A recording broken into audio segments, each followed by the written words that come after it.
अस्सलाम वालेकुम नाज़रीन, आज एक नई वीडियो के साथ हाज़िर खिदमत है। आज की video Indian vlogger, Indian YouTuber, उनकी तज्ज़िया को हम आगे लेके आज की रिएक्शन वीडियो कर रहे हैं।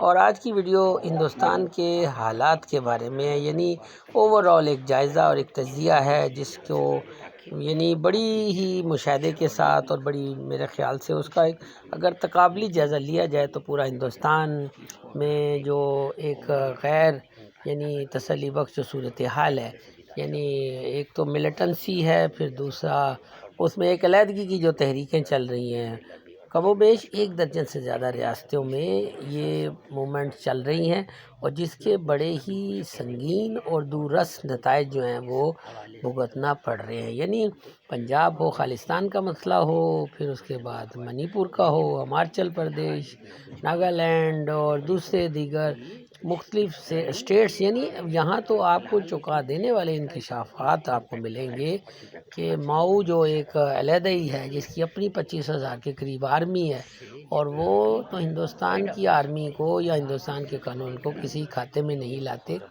तो इस हवाले से ये बड़ा ही एक मालूमाती वीडियो है और ज़रूरी नहीं कि हम आप हमारी बातों से जिनसे हम इत्तफ़ाक़ करते हैं आप भी उससे इत्तफ़ाक़ करें, लेकिन जो वीडियो इस लिहाज से अच्छी होती है जो जिसमें दिलचस्पी का अंसर होता है, एक मालूमाती अंसर होता है, जिससे हक़ाइक़ को खुल के बड़ी बड़ी बारीक-बिनी के साथ यानी खोल के रख दिया जाए और हक़ाइक़ सबके सामने रखे जाएँ ताकि मुशाहिदे के लिए और वो ज़ाहिर है कोई यूट्यूबर या व्लॉगर। आइए नाज़रीन देखते हैं। तो नाज़रीन वीडियो को आखिर तक देखिएगा। ग्रुप्स को फॉरेन से हेवी फंडिंग्स आते हैं, बट मणिपुर के अलावा असम का भी सेम ही हाल है।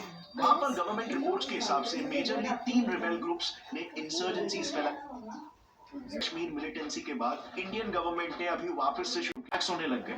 फिर कनाडा, यूके, यूएस जैसे देशों में भी हिंदूज पर हमले होने लग गए, बॉम्ब ब्लास्ट होना शुरू हो गए। और सबसे कंसर्निंग बात तो आज इस मूवमेंट को सपोर्ट कर रहे हैं। क्या ये सब महज सिर्फ एक इत्तेफाक है या फिर इसमें आपको 1980s की एक झलक दिखाई दे रही है? आपा चुप करके लकीर दे फकीर बन के बैठे रहे ते बाहर सिखां दा बुरा हाल होता दुनिया च मिसाल बनेगी कि खालिस्तान बनेगा।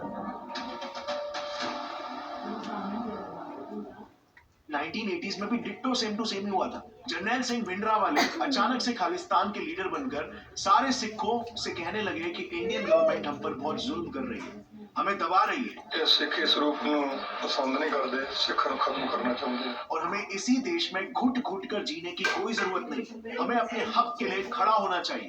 मेरे वाले सिखों और जो अपील है कि मुंह तोड़ना जवाब दें, केवल कमर कसा न करना, कमर कसा करके तोड़ना। इसके बाद फिर पूरे पंजाब में एंटी हिंदू हेट्रेड फैल गया, टारगेटेड किलिंग्स होने लग गए और स्थिति इतनी बिगड़ चुकी थी कि सरकार ने ऑपरेशन ब्लू स्टार लॉन्च कर दिया। Indian security forces commenced Operation Blue Star.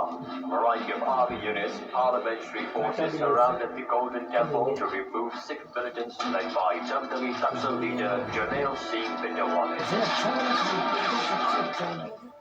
जिसमें उन्होंने सिखों के सबसे पवित्र स्थल श्री हरमंदिर साहब गुरुद्वारे में आग भेजकर भिंडरावाले की हत्या कर दी। और फिर इसके बाद जो हुआ वो इतिहास के डार्केस्ट डेज में से है। हम सभी जानते हैं हजारों की तादाद में सिख्स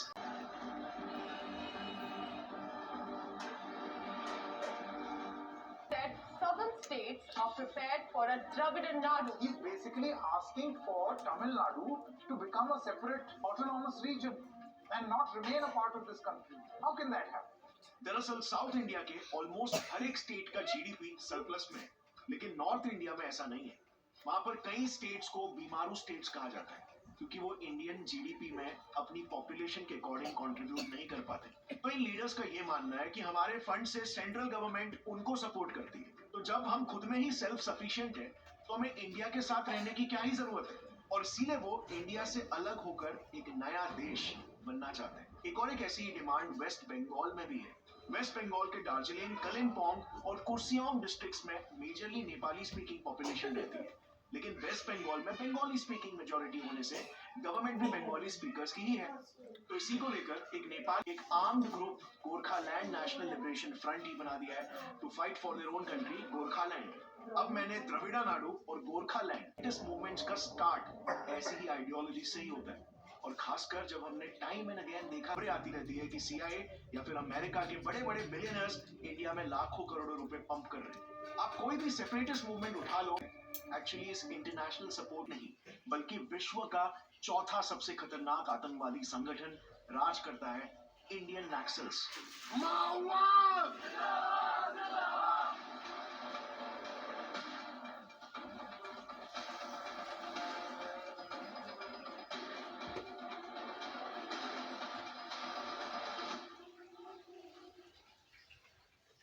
तालिबान, आईसिस और बोको हराम के इंडिया के ये नक्सलवादी माओइस्ट पूरे दुनिया के सबसे क्रूर आतंक अपने मकसद जा सकते हैं।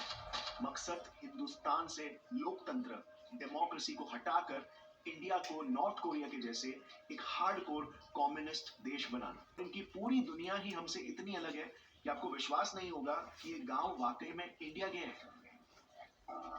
गवर्नमेंट ऑफिशियल्स, इंडियन आर्मी और यहाँ तक कि उन गांवों के लोकल लोगों में अपना खौफ फैलाने के लिए ये नक्सलवादी लोग एक्सट्रीमली इनह्यूमेन तरीकों का इस्तेमाल करते हैं, जैसे अपने सामने 3rd डिग्री टॉर्चर देकर उन्हें तड़पा तड़पा कर मारना, और सबसे खौफनाक मर्डर करने के बाद उनकी लाशों को रेड्स की दहशत फैल जाए और कोई फिर इनके राज को दोबारा से चुनौती देने के बारे में सोचे तक नहीं। कायदे भी बहुत ही क्रूर होते हैं। हर गांव में हर एक परिवार को एक बच्चा नक्सलवाद को कुर्बान करना होता है। वो जबरदस्ती उसे बचपन में ही अपने बेरहम दुनिया से वाकिफ कराते हैं ताकि बड़ा होने के बाद वो बच्चा दूसरों पर तो छोड़ो, अपने खुद के परिवार पर भी जुल्म करने से कतराए नहीं। कायदे कानून कुछ भी नहीं मानते ये लोग। इनके खुद के अपने जन अदालत होते हैं, यानी कि पीपल्स कोर्ट, जहाँ पर ये कानून को बनाने से लेकर सजा सुनाकर पब्लिकली एग्जीक्यूट करने तक सारा का सारा काम भारी जगह इनकी खुद की अपनी एक पैरेलल गवर्नमेंट चलती है, जिसमें इनका नेशनल फ्लैग तो इन नक्सल इलाकों में ब्लैक डे यानी कि शोक दिवस मनाया जाता है। इसके अलावा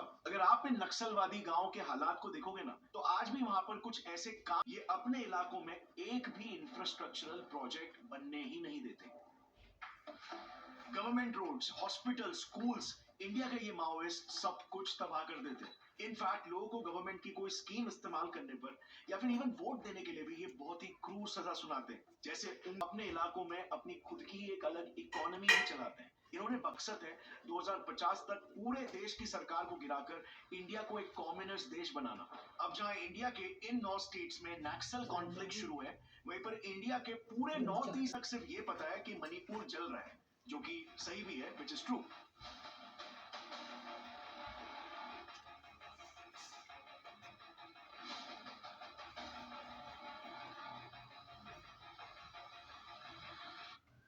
लेकिन मणिपुर के अलावा भी नॉर्थ ईस्ट में एक ऐसा स्टेट है जो इंडिया में होकर भी अपने आप को इंडिया से आजाद बताता है। We are proud to be descendants of such a warrior race, and I refuse to acknowledge myself as an Indian citizen. साल 1946 नॉर्थ ईस्ट में देश की सबसे पहली सेपरेटिस्ट रिबेलियन की शुरुआत हुई थी। कश्मीर से नहीं बल्कि नागालैंड से। AZ फीजो नाम के एक नागा लीडर थे, जिन्होंने ब्रिटिशर्स के सामने नागालैंड को इंडिया से अलग एक सेपरेट देश बनाने की मांग रखी थी, लेकिन जाहिर है उनकी मांग कबूल ही नहीं हुई, और इसीलिए फिर फीजो ने नेशनल सोशल आज तक सिर्फ एक ही मकसद है, अरुणाचल प्रदेश, मणिपुर, आसाम और पूरे नागालैंड से इन हिस्सों को अलग करके एक नया देश बनाना, called greater Nagaland. And guess what, ये हमारे देश से एक डिस्ट्रिक्ट को आजाद कर भी चुके हैं, हिब्रोन। जैसे मैंने आपको वीडियो की शुरुआत में बताया था, जिसका ऑफिशियल स्लोगन है नागालैंड फॉर क्राइस्ट।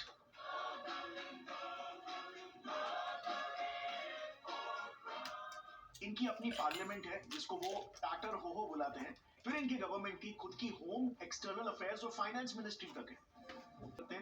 इसके अलावा इस देश की अपनी खुद की एक काफी मॉडर्न और वेल इक्विप्ड 15,000 सोल्जर्स की आर्मी भी है, जिसमें एक एक्सक्लूसिव फीमेल बटालियन तक है। Can you believe it? ये वो सो कॉल्ड देश है जिसने हर साल की तरह पिछले साल 14 अगस्त को अपना 78th इंडिपेंडेंस डे मनाया था। हिंदुस्तान में होने के बावजूद भी पिछले 78 सालों से ये हिंदुस्तान से आजाद होने का जश्न मना रहे, वो भी एकदम ओपनली अपने सेलिब्रेशंस के वीडियोस सोशल मीडिया पर रिलीज करके। दे डोंट इवन केयर कि इसका परिणाम क्या होगा। इनफैक्ट बाकी रिबेल्स की तरह ये लोग इंडियन आर्मी से डर के भागते भी नहीं है। उल्टा अगर इंडियन इंडियन आर्मी उनके द्वारा कंट्रोल्ड इलाकों में घुसने की कोशिश करे तो ये लोग ओके देखो कितना अच्छा लग रहा है, सिंपली बात है, ऐसा बात करने से कितना अच्छा मतलब फिंगर दिखा के मेरे साहब को बोल रहा है, वो हाई कमांड का अथॉरिटी से बोल रहा है हम लोग ओके। की ओर मणिपुर की क्या स्थिति है ये तो हम सब जानते ही हैं। पिछले 2 सालों से मणिपुर में कुकीज और मैतीस के बीच में एक इंटेंस वॉर चालू है जिसका आज तक कोई समाधान निकलकर नहीं आ पाया। लेकिन जो बात आप शायद नहीं जानते होंगे वो ये है कि आज मणिपुर में हमारी भारतीय सेना 10 एक साथ लड़ रही है। लेकिन इंटरेस्टिंग बात यह है कि इन 10 संगठनों में से कोई भी यूनाइटेड नहीं है। 10 के 10 अलग लड़ रहे हैं। इन सबका मकसद तो एक ही है, उनका खुद का एक अलग देश बनाना। लेकिन इन सबका देश दिखता भी एक दूसरे से बहुत ही अलग है। मतलब यार जरा सोचो, गलती से इन्होंने मणिपुर को अलग कर भी लिया तो ये लोग एक स्टेट के कितने टुकड़े करेंगे। And yes, let me also stress कि सारे के सारे रिबेल्स प्रोफेशनली ट्रेन्ड कमांडोज हैं जिनके पास latest rocket launchers, machine guns और स्नाइपर राइफल्स जैसे बहुत सारे मॉडर्न हथियार हैं। इनफैक्ट इन्होंने तो स्टारलिंक जैसी एक एडवांस कम्युनिकेशन टेक्नोलॉजी तक हासिल कर ली है जो अब तक इंडिया में ऑफिशियली रिलीज भी नहीं हुई है। इसके पीछे जाहिर सी बात है, रीजन यही है कि हम सब जानते हैं कि इन रिबेल ग्रुप्स को फॉरेन से हेवी फंडिंग्स आते हैं। बट मणिपुर के अलावा असम का भी सेम ही हाल है। वहां पर गवर्नमेंट रिपोर्ट्स के हिसाब से मेजरली 3 रिबेल ग्रुप्स ने इंसर्जेंसीज फैलाई रखी है जिनका मकसद असम को इंडिया से अलग करके एक नया देश बनाना है। रही बात अरुणाचल, इन सब में नुकसान हो रहा है सिर्फ और सिर्फ वहां की आम जनता का। These are the people who have been surviving for a